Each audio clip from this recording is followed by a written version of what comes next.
All right. So this is my model coordination.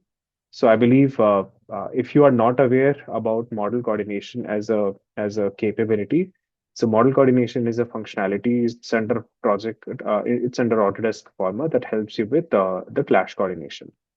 Now in model coordination, you can open any view, IFC, even NWC file, and what you can do is you can create views and open different models to it.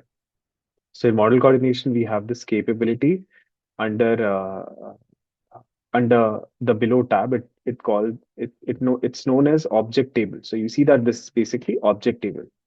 Now let's say if your WBS code is in such a way that it is divided into every levels and then categories. So for example, first floor the WBS code is, let's say, 1.2. The second floor the activity ID or WBS code is 1.3. So what you can do is you can create different groupings. So like you want to group it via first category, then levels, and then subgrouping. So as you can see that the elements are grouped with respect to categories, then levels, right? Now, under model coordination, we also added a feature, and that's a very interesting feature. It's called as custom properties.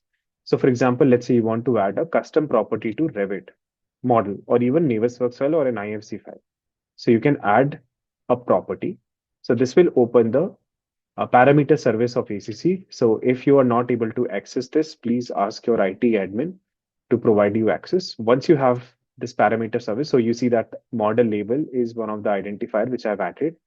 And this is where you can go and manually select that, okay, for all the floors which are coming at level 4, my activity ID is 1.3.2 let's say 3, and then enter. So this way you will be able to provide the activity code.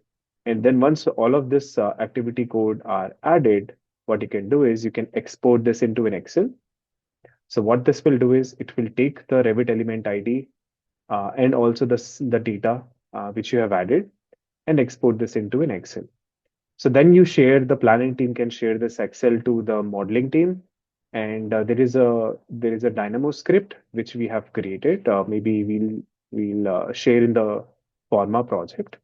So then you can run the Dynamo script which will read the Revit element ID, and it will add this particular value to any custom parameter or instance parameter within Revit. So this way, you'll be able to very quickly map the schedule or activity ID with the Revit model. If you do not want to map it directly, let's say within Revit file, you can also take this Excel file directly to Power BI and do the mapping. So there are possibilities which are there to support this mapping. So this is another way. If let's say if you are working only with the planning team and you want to add additional properties to your Revit element, let's say activity ID or WBS code, this is how you could add or use this.